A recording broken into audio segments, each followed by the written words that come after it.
Libro de Juan, capítulo 3, y vamos a observar del versículo 16 al 36, que es todo el capítulo.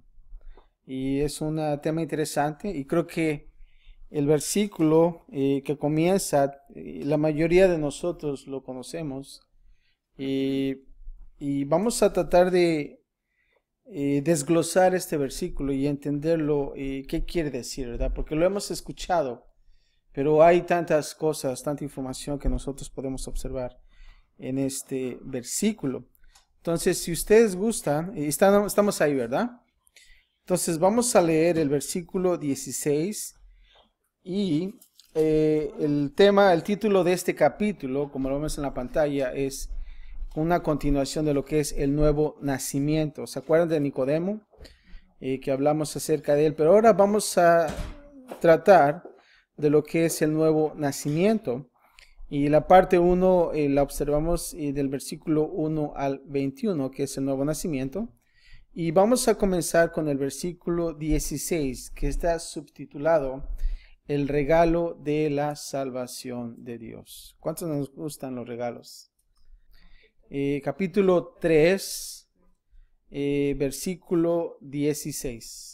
Entonces vamos a leer acerca de lo que es el regalo de la salvación de Dios. Y dice así: porque de tal manera amó Dios al mundo, que ha dado a su Hijo unigénito, para que todo aquel que en él cree no se pierda, mas tenga ¿qué? Vida eterna.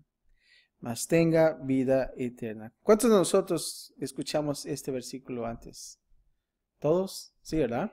Es bien común. Creo que es el versículo que se menciona más de todos los versículos en la Biblia. Ahora vamos a tratar de entender lo que significa esto. ¿Qué quiere decir? Observa que comienza este versículo diciendo, porque de tal manera que amó Dios al mundo. Ahora, aquí nosotros podemos observar varias cosas. Primero es el objetivo del amor de Dios. Y estamos hablando aquí de que Dios no esperó a que el mundo se volviera a Él antes de amarlo. Dice de tal manera que amó Dios al ¿qué? Mundo. Eso es bien importante entender esto. Dios nos ama. Y también podemos observar que Él amó al mundo y entregó a su único Hijo cuando seguía siendo el mundo. Y eso es importante para nosotros. Y también vemos otra observación acerca del amor de Dios. Es lo suficientemente grande como para abarcar a toda la humanidad. ¿Cuántos habitantes hay en el mundo? Bastantes, ¿no? Chorrocientos y tantos. No sé, es incontable a lo mejor. Pero queremos entender que el amor de Dios abarca a todos. No hay nadie que se quede afuera, ¿verdad? Vamos a la tienda a comprar tortillas, ¿verdad? Y se acaba la masa, ¿y qué pasa? Híjoles, pues ya nos quedamos sin tortillas, ¿verdad? Y ya nos dicen, pues vuelva mañana, ¿verdad? Deje su servilleta, porque ya se nos acabó las tortillas. Pero vemos aquí que el amor de Dios es grande, para todos. Dios nos ama a todos por igual. Y creo que debemos de entender eso. Dios nos ama a todos por igual. No es porque yo estoy compartiendo la palabra de Dios, me ama más. Al contrario, Dios ama más al pecador. ¿Sabías eso? En la palabra de Dios dice así. Pero Dios nos ama a todos por igual. Dios me ama al 100%, Dios te ama a ti también al 100%. Ahora, eso es porque dice, porque de tal manera amó Dios al mundo. Ahora, nota aquí que dice también, ha dado a su Hijo unigénito. Y esto describe la expresión y el regalo del amor de Dios. El amor de Dios no solo se sintió por la grave situación del mundo caído. Escucha esto, Dios hizo algo al respecto. Dio lo más preciado que podía dar, su Hijo unigénito. Ahora, Para los que tenemos hijos, creo que sería muy duro hacer eso, ¿no crees? Imagínate dar en sacrificio a tu hijo. Pero vemos aquí el amor de Dios tan grande. Y dice que Dios lo dio lo más preciado que podía dar a su Hijo Cristo Jesús. Ahora nota más adelante, dice, aquel que en él cree. Es bien importante entender esto también. Y esto describe al recipiente del amor de Dios. Notamos que dice que Dios ama al mundo, ¿verdad? Pero el mundo no recibe o se beneficia de ese amor hasta que esa persona crea en Jesús. El regalo que dio al Padre.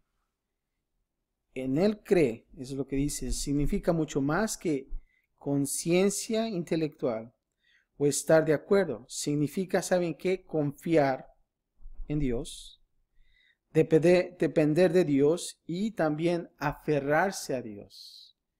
Es bien importante entender esto, confiar. ¿Cuántos de nosotros confiamos en Dios? Todos, ¿no? ¿Cuántos de nosotros dependemos de Dios? ¿Verdad? Como que comienza a disminuir. ¿Cuántos de nosotros nos aferramos a Dios? ¿Verdad? Jacob dijo, no te voy a dejar hasta que tú me bendigas. Él se aferró, ¿verdad? Y Dios lo bendijo, ¿verdad? Y creo que es importante para nosotros como cristianos ser como ese Jacob. De decir, Señor, yo no te voy a dejar hasta que tú me bendigas. ¿Y saben lo que le pasó a Jacob?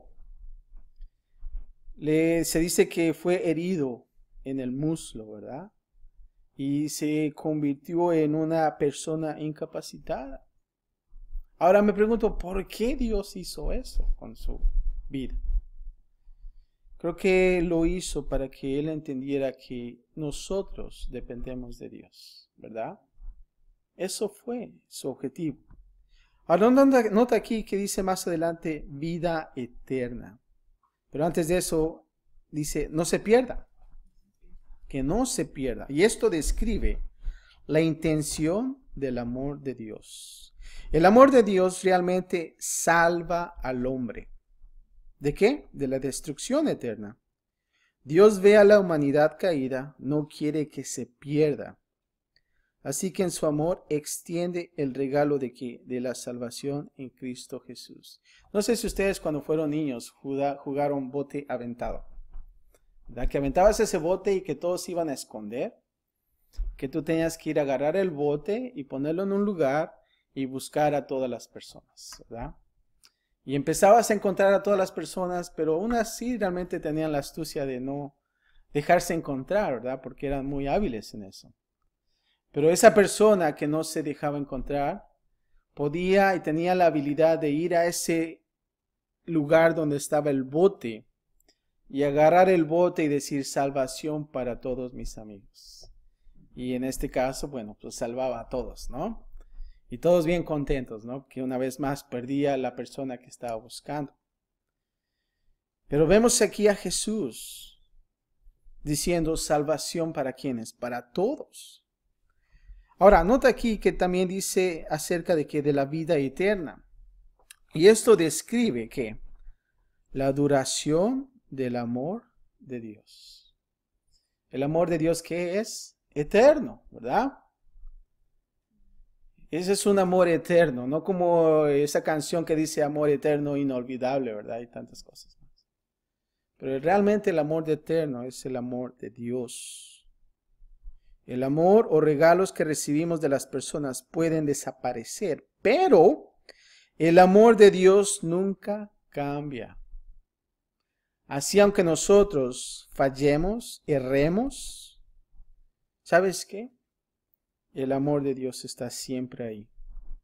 Dios nunca dejará de amar a su pueblo. Interesante, ¿no? Ese es el gran amor de Dios. Lamentablemente a veces nosotros no lo entendemos, ¿verdad? Cuando nosotros caemos, el enemigo lo que trata de hacer es de no levantarnos y decir, sabes que ya perdiste el amor de Dios, ¿verdad? Porque has fallado. Ahora, algo interesante acerca de este Juan 3:16, de este versículo, vamos a encontrar 7 maravillas. 7 maravillas. Y quiero que, si realmente tienen papel y pluma, anoten esto, porque es hermoso lo que podemos nosotros ver aquí. Nota que en este versículo dice Dios, ¿verdad?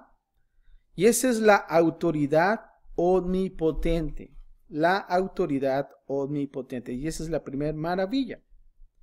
Dios es un Dios de autoridad y poder. Nota también que dice la frase, de tal manera amó al mundo. Y ese es el motivo más poderoso. Y esa es la segunda maravilla. Nota la siguiente frase que dice que ha dado a su Hijo unigénito. Y sabes que este es el regalo más grande. El regalo más grande. La siguiente frase dice, para que todo aquel. Y esta es la bienvenida más amplia. Y la siguiente frase dice que en él cree. Este es el escape más sencillo. La siguiente frase dice, no se pierda. Estamos hablando aquí de una liberación divina. Y por último dice, mas tenga vida eterna. Y esta es la posesión más preciada. La posesión más preciada. Y lo único que nosotros tenemos que hacer es una oración muy simple. Y este versículo es realmente muy mencionado por una razón. Porque este es importante para nuestras vidas. De que nosotros podamos creer en Jesús y tener salvación y vivir una vida eterna con Él. Y la oración que nosotros siempre usamos en este versículo es de que nosotros podamos reconocer que somos pecadores, ¿verdad? Reconocer que somos pecadores y también decirle a Dios, ¿sabes qué, Dios? Reconozco que soy pecador y también decirle, perdona mis pecados. Y también decirle, te acepto como mi Salvador y decirle, entra a mi corazón y quiero depender de ti. Eso es lo que es. Ahora vamos a ir más adelante, del 17 al 21, y ahora vamos a ver acerca de la condenación del pecado. Y nota aquí que Jesús está hablando y dice así, porque no envió Dios a su Hijo al mundo para condenar al mundo, sino para que el mundo sea salvo por él.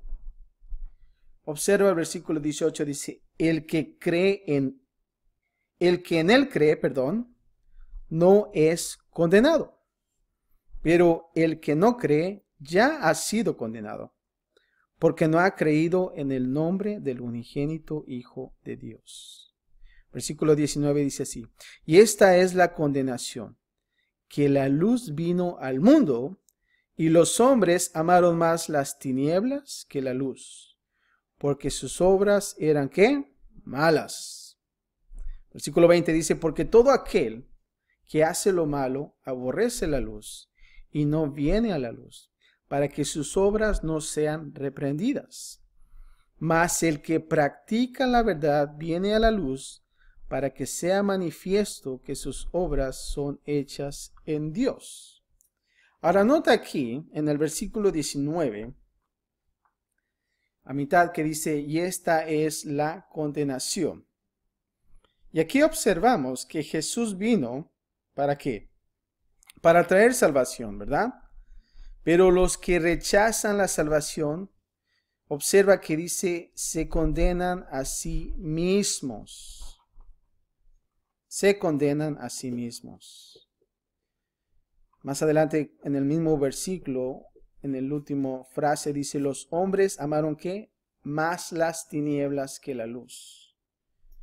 ¿Por qué? Ahí mismo lo dice, porque sus obras eran malas. Aquí Jesús está explicando lo que mantiene alejado a las personas de la fe y el rescate en Él, ¿verdad? Cuando nosotros vamos y compartimos de Dios, te rechazan, ¿verdad? No quieren escuchar de Dios. ¿Por qué? Y tú te preguntas, bueno, ¿por qué la gente no acepta? Y aquí está. Porque las obras de ellos son malas. Aman más las tinieblas que la luz, ¿verdad? Ahora observa también más adelante en el versículo 21, dice, el que practica la verdad. Subraya esa palabra, practica la verdad. Practicar la verdad es en todo casi vivir la altura de lo que uno sabe. Vivir una vida honesta de conciencia. Y lo voy a repetir porque es interesante esto. Y aquí podemos ver algo que nosotros podemos hacer. Escucha esto. Practicar la verdad es en todo caso vivir a la altura de lo que uno sabe. Vivir una vida honesta de conciencia, ¿verdad? Y creo que es importante entender esto. Cuando nosotros aprendemos de la palabra de Dios, ¿qué tenemos que hacer? Practicarlo, ¿verdad? Y eso es lo que es practicar la verdad. Vivir, me gusta esta frase, vivir la altura de lo que uno sabe. Y lamentablemente a veces no lo hacemos, ¿verdad? Fallamos en eso. Conocemos la verdad, pero no la practicamos. Y eso nos hace que necios, ¿verdad? Se dice que el hombre necio casa construyó. Y el hombre sabio también casa construyó sobre la roca, ¿verdad? Los dos, el hombre necio y el hombre sabio, construyeron. El hombre sabio sobre la roca y el hombre necio sobre arena, ¿verdad? Pero los dos sabían construir. No era que el hombre necio era un ignorante, él sabía perfectamente cómo construir. Lamentablemente él no quiso cavar y ahondar. ¿Y qué es lo que pasó cuando vino la tormenta? La destrucción del hombre necio pasó ahí, ¿verdad? Y tenemos que nosotros practicar la verdad, porque eso nos hace sabios. Ahora, parte número 2, vamos ahora a ver el testimonio final de Juan el Bautista sobre Jesús. En los primeros capítulos, ¿se acuerdan que vimos acerca de Juan el Bautista? No Juan, el que escribió este libro, ¿verdad? Este evangelio. Juan está hablando de Juan, ¿verdad? Pero Juan el Bautista. Y vimos acerca de él un hombre realmente de Dios entregado. Y aún así la gente, los judíos en aquellos entonces lo cuestionaban. ¿Tú con qué autoridad bautizas, verdad? Pero él seguía, él no le importaba. Como si nada, ahora en el ministerio. Es algo hermoso ver la actitud que él tenía, un hombre humilde. Y ahora vemos su testimonio final en esta parte del 22 al 36. Y vamos a ver la primera sección del 22 al 24, cuando Jesús bautiza en Judea, mientras Juan continúa su labor de bautizar. Estamos notando que en la historia Juan el Bautista estaba bautizando, ¿verdad? Y ahora Jesús también lo hace. Y dice así, vamos a leer el versículo 22, y dice así. Después de esto, vino Jesús con sus discípulos a la tierra de Judea, y estuvo allí con ellos y bautizaba. Nota esto. Juan bautizaba también en Enón, junto a Salim, porque había allí muchas aguas y venían y eran bautizados, porque Juan no había sido aún encarcelado. Nota esto. Ahora, nota el versículo 22, en la segunda parte, cuando dice, vino Jesús con sus discípulos. ¿A dónde? A la tierra de Judea. Y aquí observamos que Juan, el escritor, continúa su relato de la vida de Jesús, haciendo énfasis en lo que hizo en Judea. ¿Se acuerdan que Juan, vemos los relatos de los evangelios, que Juan lo que hizo es solamente quiso dedicar a escribir el libro de Juan y de dejarle saber a la gente quién es Jesús, ¿verdad? Y tú vas a notar este libro un poquito diferentes a los otros evangelios. Pero Juan era el hombre indicado para esto. ¿Por qué? Porque era primo de Jesús y él lo conocía, ¿verdad? Así como yo me juntaba con mi primo, yo lo conocía perfectamente y él me conocía perfectamente a mí, ¿verdad? ¿Cuántos conocen a sus primos a veces bien, no? Se juntan con ellos, salen a jugar soccer y aprenden y cosas así. Pero Juan era el indicado para describir a Jesús. ¿Y quién es Jesús? Y aquí lo vemos. Y nota el versículo 22 en la tercera parte cuando dice, estuvo allí con ellos y ¿qué? Bautizaba. Jesús, junto con sus discípulos, hizo una obra de bautismo, aparentemente similar a la de Juan el Bautista. Esta era la humilde forma de Jesús de reconocer la bondad y la importancia de la labor de Juan, ¿verdad? Y él siguió, ¿verdad? Él dio el ejemplo también de seguir lo que Juan el Bautista estaba haciendo. Nota el versículo 23, cuando dice, Juan bautizaba también en Enón, junto a Salim. Ahí hay dos lugares. Ahora, hay algo de controversia en cuanto a la ubicación exacta del lugar. La mejor evidencia es que era un lugar más alrededor de unas 7 millas, que son 12 kilómetros, al sur de un lugar que se llama Bet-San, en lo que es ahora moderno hoy, en nuestros días. Ahora, ¿por qué se dice que es Enón y Salim? Bueno, se dice que ese era el lugar donde había agua, había mucha agua, ¿verdad? Y claro, para uno bautizarse, pues, ¿qué se necesita? Pues agua, ¿verdad? Entonces, por eso Juan estaba ahí. Ahora, nota ahí el versículo 25 y 26. Juan se entera de la labor de bautismo de Jesús.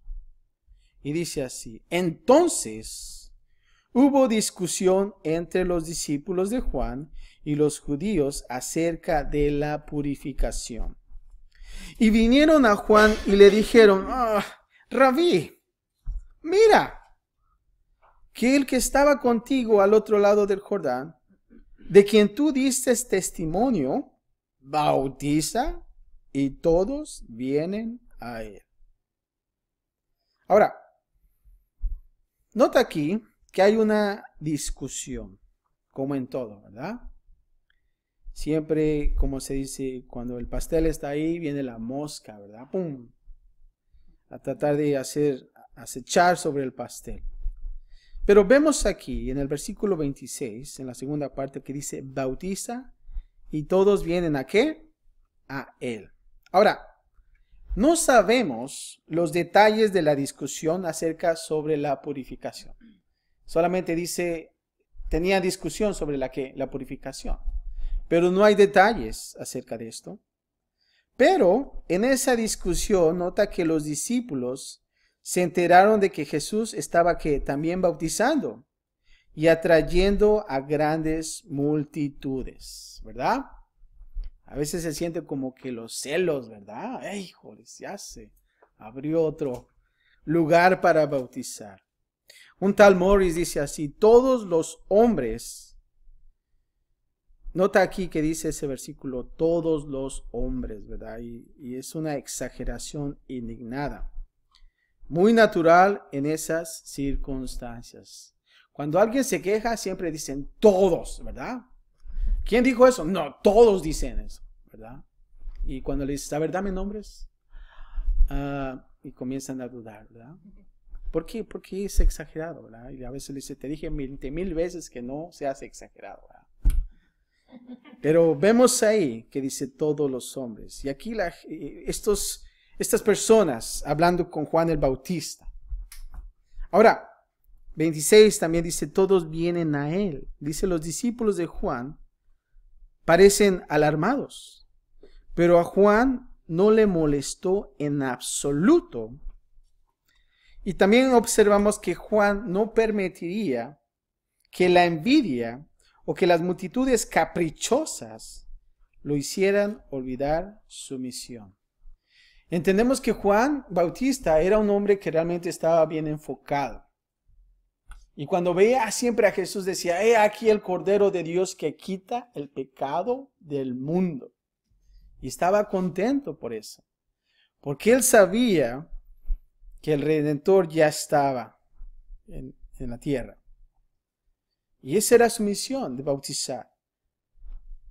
Anunciar que el Mesías ha venido y luego dar un paso atrás y dejar que la atención sea enfocada en ¿quién? ¿En Juan? No, en el Mesías, ¿verdad?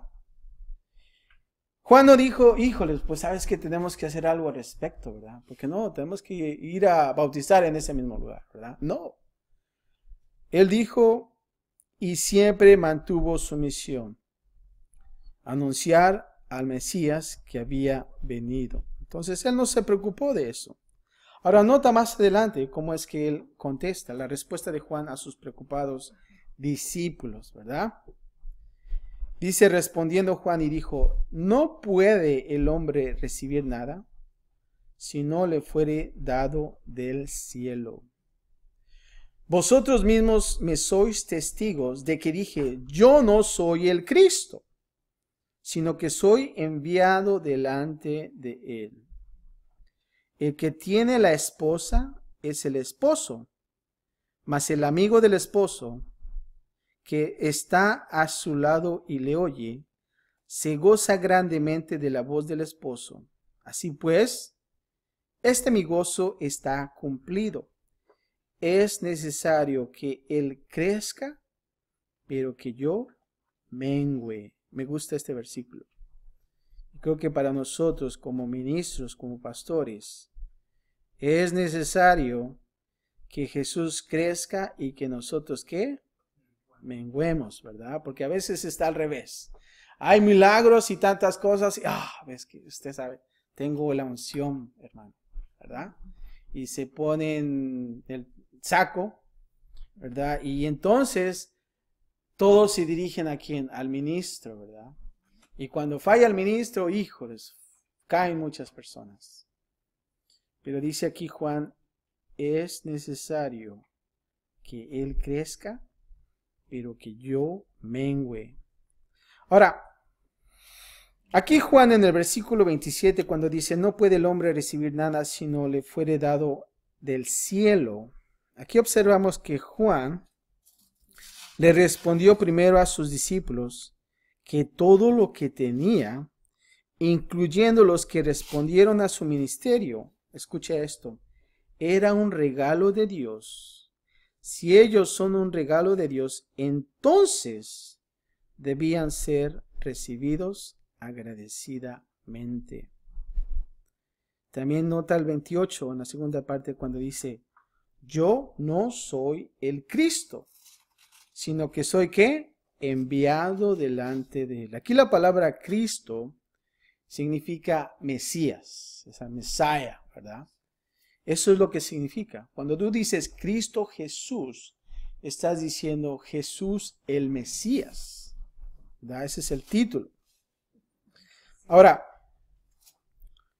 aquí Juan les está recordando a sus discípulos que él sabía quién era y ¿sabes qué? También sabía quién era Jesús. Y entendiendo esto, él podía mantener, escucha esto, el lugar que le correspondía, no muy alto, pensando que él era el Cristo Jesús, ¿verdad? Y también no muy bajo, pensando que no tenía llamado o lugar en el plan de Dios.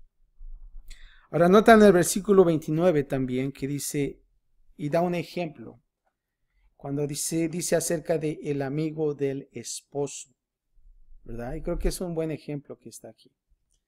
Aquí Juan le explicó a sus discípulos que él era como el padrino de bodas, ¿verdad? Y no era el novio, ¿verdad? En pocas palabras está diciendo, pues yo no soy el novio, ¿verdad? Él no debe ser el centro de atención, sino supervisar la unión de dos personas, ¿verdad? Eso es lo que es. Cuando tú vas a la boda, pues está el novio y la novia en las fotos, ¿verdad? No está el padrino y la novia en la foto, ¿verdad? Pero vemos ahí que realmente el centro es Cristo Jesús. El 29 dice, así pues, mi gozo está ¿qué? Cumplido. ¿Y sabes qué? Él estaba alegre de lo que estaba sucediendo. Él estaba feliz porque él perdió su congregación con Jesús, ¿verdad? Y esa congregación está en mejor mano, ¿verdad? Eso es lo que es. Ahora, versículo 30 dice, es necesario que Jesús crezca, pero que yo, ¿qué? Mengüe. Ahora, aquí observamos que Juan el Bautista entendía que era bueno para él. Escucha esto. Bueno para él, escucha esto. Bueno para él, escucha. Volverse menos visible y conocido para que Jesús se volviera más visible y conocido. ¿Ah? Qué hermoso es, ¿no? Un aspecto aún más importante, este debería ser el lema de todo cristiano, especialmente en los líderes entre el pueblo de Dios. Jesús debe volverse más grande y visible, y escucha esto, el siervo debe menguar y volverse menos visible. Y sabes que a veces es algo difícil. ¿Sabes por qué? Por el orgullo. El orgullo. Y debemos de tener mucho cuidado. Ahora, versículo 31 al 33, ahora vamos a ver el testimonio de Juan sobre Jesús. Y nota aquí que dice el 31 y leemos. El que de arriba viene es sobre todos. El que es de la tierra es terrenal, y cosas terrenales habla. El que viene del cielo es sobre todos. Y lo que vio y oyó, esto testifica, y nadie recibe su testimonio. El que recibe su testimonio, éste atestigua que Dios es veraz. Ahora, nota aquí el versículo 31 que dice, el que de arriba, ¿qué? Viene, ¿verdad? Juan quería que todos supieran dónde venía Jesús. Jesús era diferente de todos los demás porque vino ¿de dónde? Del cielo, ¿verdad? Él no era excepcionalmente espiritual, ni sabio, ni un buen hombre. Él era y es Dios de arriba. Ahora nota el versículo 32. Dice, nadie recibe su testimonio. Y debemos de entender qué es lo que está hablando aquí. Y aquí Juan proféticamente, escucha esto, anticipó el rechazo que Jesús soportaría en su ministerio. Hay un versículo que dice, a los suyos vino y los suyos ¿qué? No le recibieron. Ahora, él vino del cielo, testificó la verdad, pero relativamente nadie recibió su testimonio, a pesar de que testigos atestiguaron que era la verdad de Dios. Ah, interesante. Ahora, por último, del 34 al 36, vamos a ver el precio por rechazar el verdadero testimonio sobre Jesús. Y dice así el 34.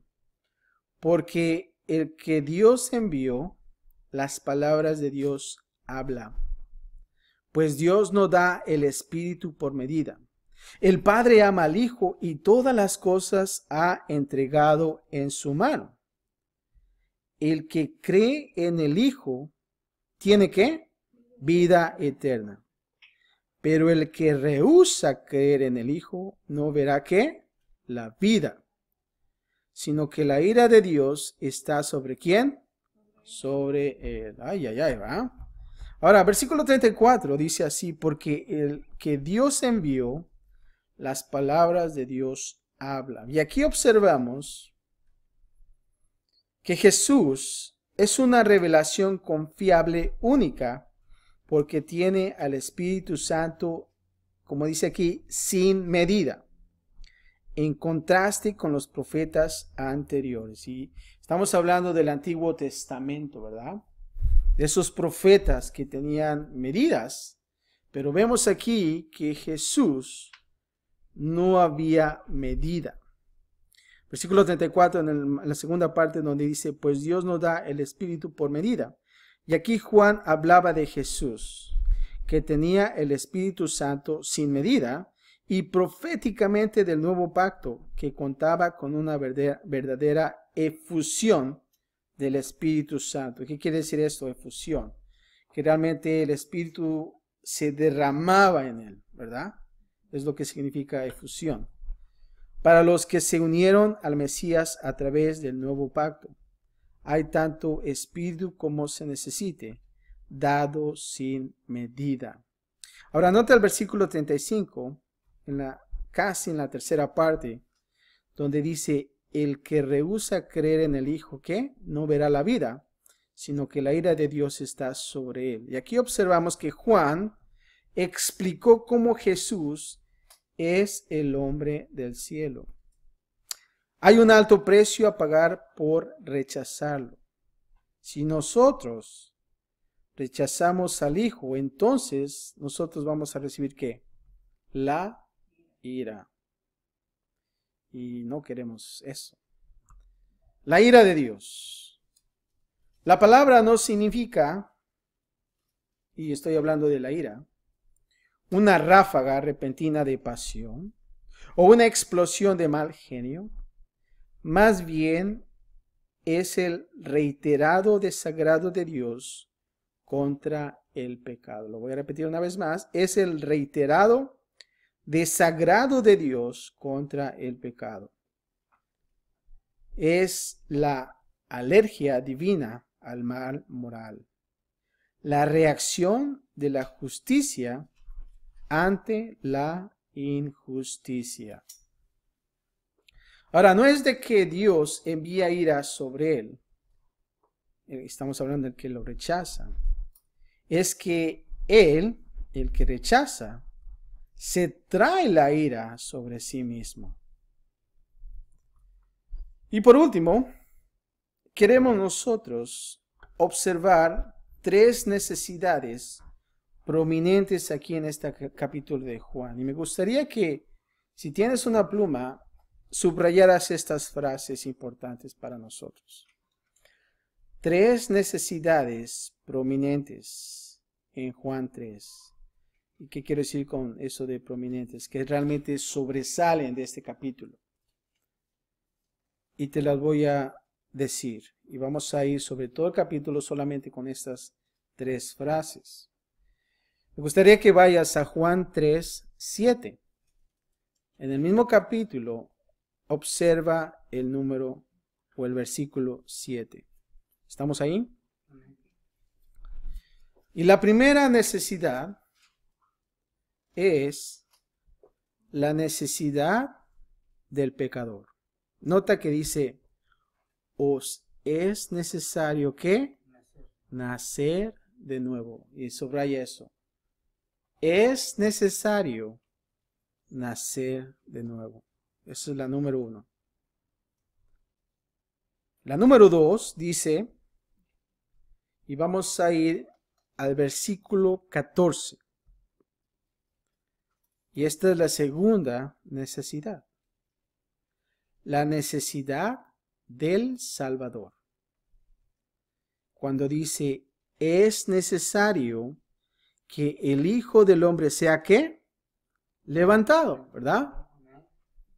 Es necesario que el Hijo del Hombre sea levantado. Y subraya eso. Necesario que el Hijo del Hombre sea levantado. ¿Y se acuerdan que estábamos viendo de la serpiente? Que todos que tenían que ver a la serpiente, ¿verdad? Para que ellos fueran sanados. Y esa palabra levantado implica mucho. No solamente de la crucifixión, pero sabes que también de esa batalla y también de esa victoria que hay en Él, ¿verdad? Porque nosotros ya somos que victoriosos, ¿verdad?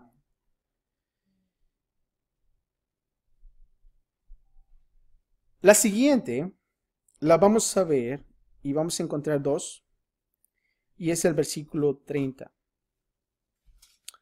Y esta es la necesidad de un soberano. Cuando dice, es necesario que Él crezca, esa es una, y subráyala, necesario que Él crezca. Y la última es la necesidad de un siervo. Cuando dice, pero que yo mengüe, ¿verdad?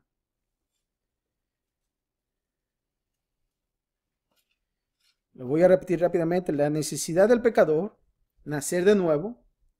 La necesidad del Salvador, el Hijo del Hombre sea levantado. La necesidad de un soberano, necesario que Jesús crezca. Y por último, la necesidad de un siervo. Y que nosotros, ¿qué? Menguemos. Hermoso es esto, ¿no? De poder nosotros ahora estar en ese nuevo nacimiento y de recibir al Salvador en nuestra vida como necesidad. Y ahora que nosotros podamos que levantar el nombre de Dios en alto. ¿Y cómo lo vamos a hacer? Con un estilo de vida, ¿verdad?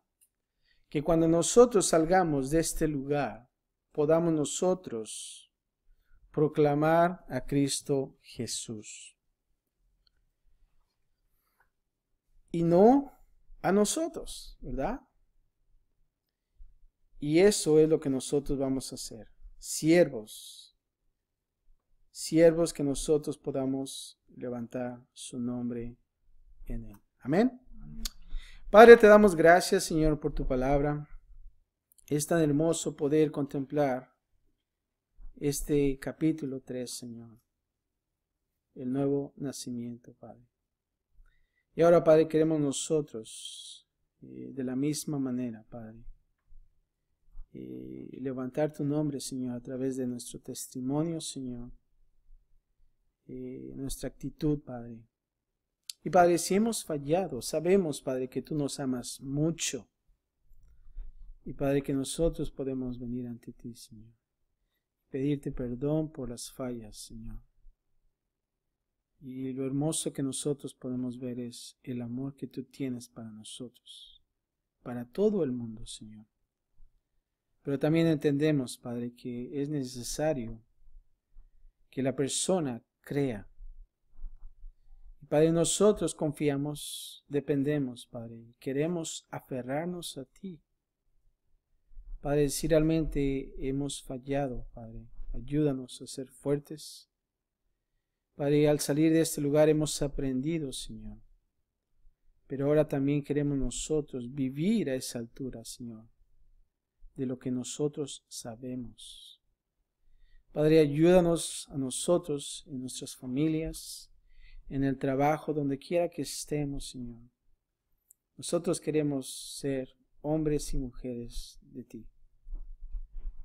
Y Padre, hemos visto también el ejemplo de Juan el Bautista, Señor, que él no perdió el enfoque, sino él se mantuvo siempre fiel, Señor, en las cosas tuyas. Y Padre, qué hermoso que pudo decir, es necesario que Él crezca y que yo mengue, ¿verdad?